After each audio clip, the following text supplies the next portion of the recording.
Donc, bonjour Monsieur Paradis, vous allez bien? Oui, ça va bien, et vous-même?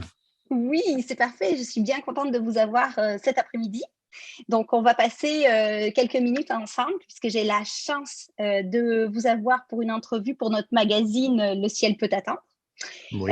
Que Jean-Hugues Mousseau propose maintenant. Donc, c'est vraiment un grand plaisir de passer. On va passer peut-être une petite dizaine de minutes ensemble pour parcourir vraiment tout votre background. Puis, il y en a des choses à dire d'après ce que j'ai cru comprendre. Donc, je vais déjà vous poser une question pour Mhm. démarrer vraiment la plus simple du monde. Est-ce que vous pouvez me dire qui vous êtes, Monsieur Paradis?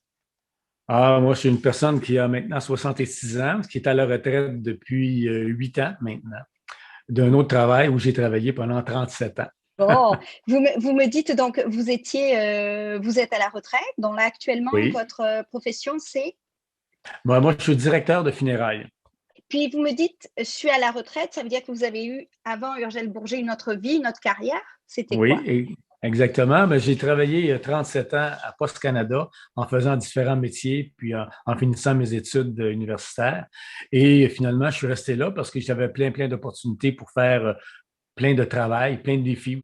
Donc, j'ai navigué à l'intérieur de ça avec plaisir d'ailleurs, pendant 37 ans. Vous avez fait le passage, vous êtes arrivé à votre fin de carrière, vous avez choisi Urgel Bourget ou c'est Urgel Bourget qui vous a choisi finalement? Comment ça Ah, s'est passé? ça, c'est une bonne question, ça. Qui a choisi qui? Puis, au hasard, au gré du hasard, j'ai rencontré un ancien de mes collègues qui faisait ce même job-là, au hasard d'une funéraille. Puis, à un moment donné, c'est quelques mois après ma retraite d'ailleurs. Et là, ça a cheminé. J'ai dit, ça, c'est peut-être intéressant, des conditions intéressantes de travail, la rencontre des gens. C'est un travail à temps partiel. D'accord? Donc, pour un retraité, c'était idéal.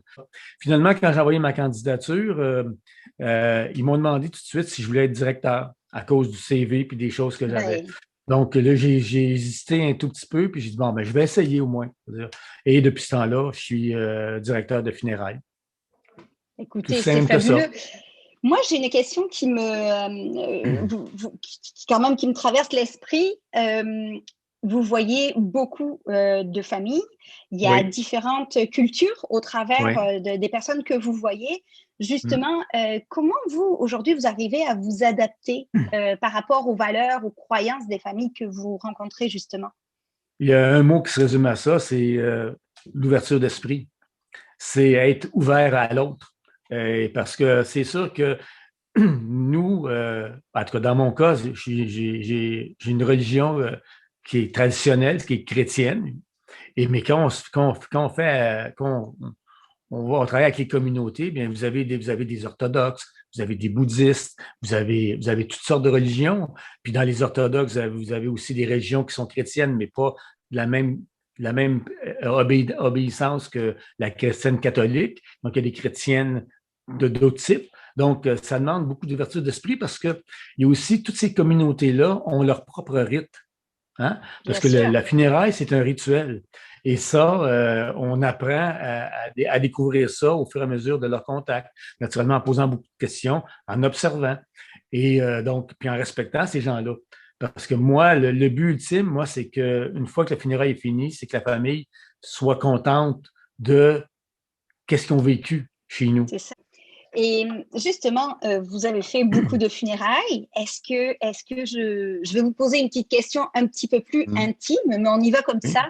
Oui. Quelle est la funéraille qui, pour vous, peut-être vous a le plus marqué ou vous a le plus ému en tout cas? Ben, écoutez, je vous dirais que les premières funérailles, parce que toutes les funérailles sont semblables en étant différentes. Et que je m'explique.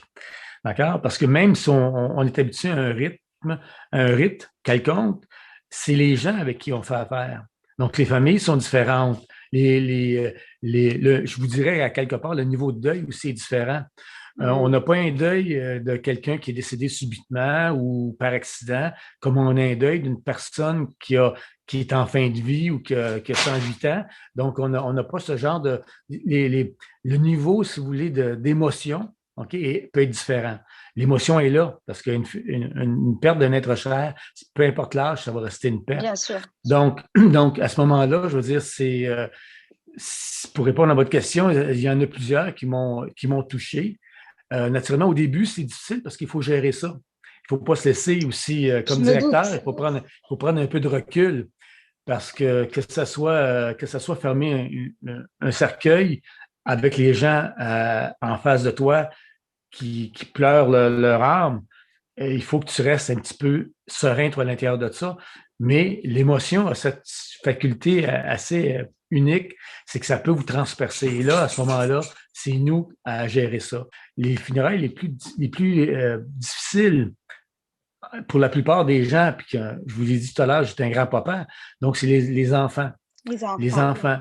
Les enfants, ça, c'est difficile parce que, bon, il y en a tous les âges, mais ça, qu'ils soient morts de différentes causes, ça reste quelque chose qui est anormal, hein, pour les gens. On entend souvent Oui, les gens dire, ah, ben, ici, c'est pas dans l'ordre des choses. c'est ça. Effectivement. Donc, ça peut,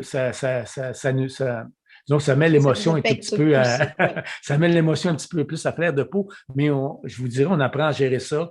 On reçoit l'émotion, mais après ça, on rationalise un tout petit peu.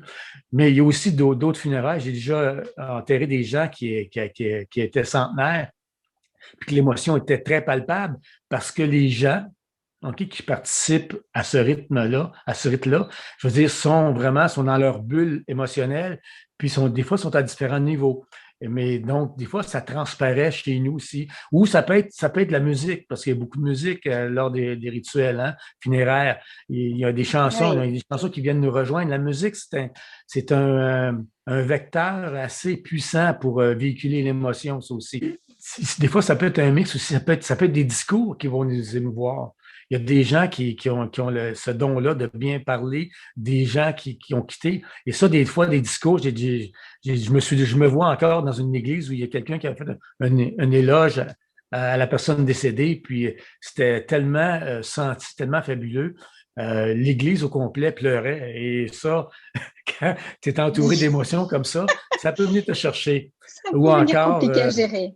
ouais, ou encore, une des funérailles les plus émouvantes à laquelle j'ai participé, ben, il y en a plusieurs, mais c'est une jeune fille qui s'est malheureusement suicidée. Et l'église était remplie de jeunes filles de sa classe. Et il y avait peut-être dans cette église-là 400, 500 personnes. Et Mon Dieu. puis le prêtre qui a fait un très bon travail, il a amené une sérénité à ce groupe-là mais les jeunes filles qui étaient du même âge étaient vraiment très, très. Il y Elle avait était beaucoup, beaucoup d'émotions. dévastée. Les Oui. parents, tout ça mis ensemble, puis l'envoi des ballons sur le parvis de l'église aussi, c'était vraiment empreint d'émotions sincères. Ça, c'est des moments émouvants pour nous, parce qu'on regarde ça, on a notre travail à faire, mais on est comme un peu participant à ça. Donc, il y en a Mais plusieurs. je vois en tout cas, Monsieur Paradis, que vous parlez de façon passionnée, puis on sent même l'émotion quand vous en parlez. On voit vraiment que votre reconversion professionnelle, c'était vraiment le bon axe. Ça aurait été dommage de ne pas profiter de Ouais. ça. Donc, Ouais. écoutez, moi, en tout cas, je tiens à vous remercier d'avoir fait cet entretien avec nous aujourd'hui pour le magazine Le ciel peut attendre. C'était Mhm. vraiment un beau plaisir. Je partageais un beau petit moment avec vous. Donc, Merci. je vais vous souhaiter une excellente fin de journée. Merci, Ça m'a monsieur. fait plaisir. Ça m'a Merci, fait au plaisir. revoir. Au revoir.